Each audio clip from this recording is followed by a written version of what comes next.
प्रकृति के कहर की यदि बात की जाए तो अभी जो ताज़ा उदाहरण है वो लॉस एंजल्स के शहर का है। दरअसल लॉस एंजल्स में जो इस तरह से आग लगी है और फिल्मी सितारों, बॉलीवुड हस्तियों और तमाम कई बड़े अरबपतियों के घर जिस तरह से जलकर स्वाहा हो गए हैं, वह कहीं ना कहीं प्राकृतिक आपदा के आगे जो मानव की व्यवस्था है, जो संरचना है, वह कहीं ना कहीं नाकाफ़ी है।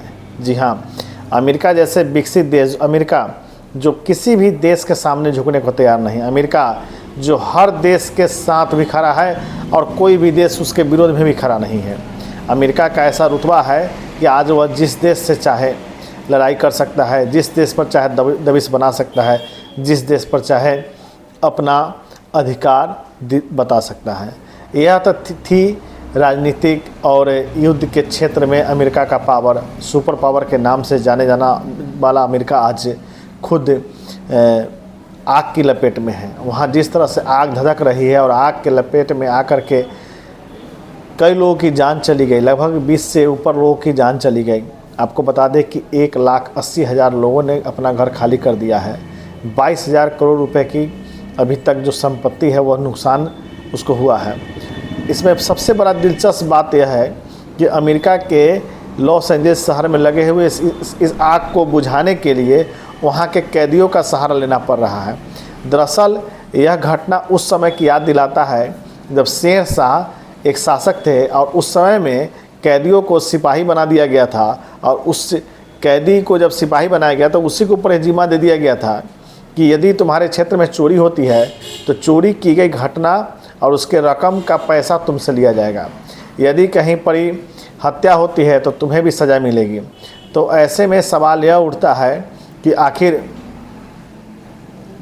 क्यों नहीं जो है सरकार इसके लिए कदम उठाए।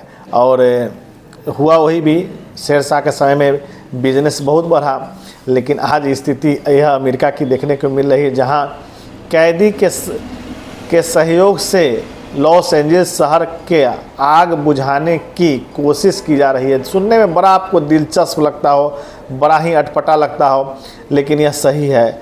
लॉस एंजल्स शहर में आग लगने के बाद 1,80,000 लोग क्षेत्र खाली कर चुके हैं।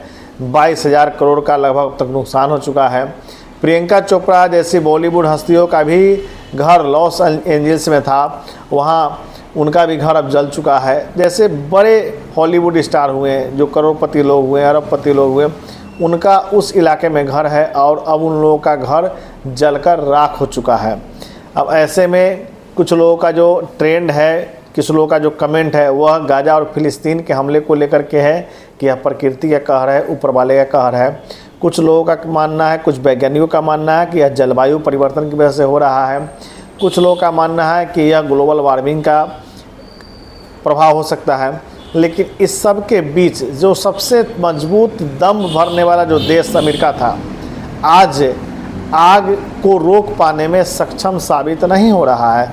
आज आग को रोकने में नाकाफ़ी साबित हो रहा है। सरकार तमाम तरह के प्रयास कर रही है कि आग पर काबू पाया जाए। सरकार हर देशों से बात भी कर रही है कि आखिर जब अन्य देशों में जब आग लगती है तो कोई ऐसा वैज्ञानिक उपकरण हो या कैसी विधि हो जिसको लेकर के उस आग को काबू पाया जाए। लेकिन अब तक आग पर काबू नहीं पाया सका है और लगातार वहाँ घर जल रहे हैं। अब ऐसे में सवाल यह उठता है कि सरकार के समक्ष जो स्थिति है, जो चुनौती है, वो कहीं ना कहीं डरावनी है, वह कहीं ना कहीं हैरान करने वाली है। आपको बता दें कि जो वहाँ इंश्योरेंस कंपनियों ने जो बीमा किया था मकानों का, वह उस कंपनियों ने आग को अपने दावे से हटा दिया। यानी आग के वजह से यदि आपका घर जलता है तो बीमा कंपनी उस मुआवजे का देनदार नहीं होगी। जी हाँ, बीमा कंपनियों ने सबसे पहले ही जैसे ही बीमा किया तो अपने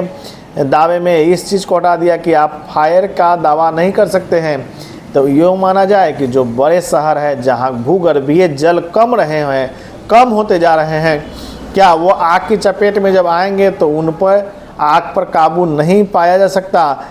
ऊपर वाला कभी ना करे कि ऐसी स्थिति भारत में कहीं बने, लेकिन जिस तरह से भारत में टाउनशिप को डेवलप किया जा रहा है और प्राकृतिक आपदा को रोकने के लिए एहतियात नहीं बरते जा रहे हैं, इसको लेकर के यह चिंता व्यक्त करता है और कहीं ना कहीं डर पैदा करता है कि अगर ऐसी स्थिति बनी तो भारत जैसे देश इन हालात में आग पर काबू कैसे पाएंगे, क्योंकि 22,000 करोड़ की संपत्ति का नुकसान तो हो गया, लेकिन सबसे अहम बात रही कि उस आग के लपेटों से लगभग 22 लोगों की मौत भी हो गई और उस आग के लपेटों से 1,80,000 लोगों को रेस्क्यू कर लिया गया है, बाहर निकाल लिया गया है। यह एक राहत देने वाली खबर है।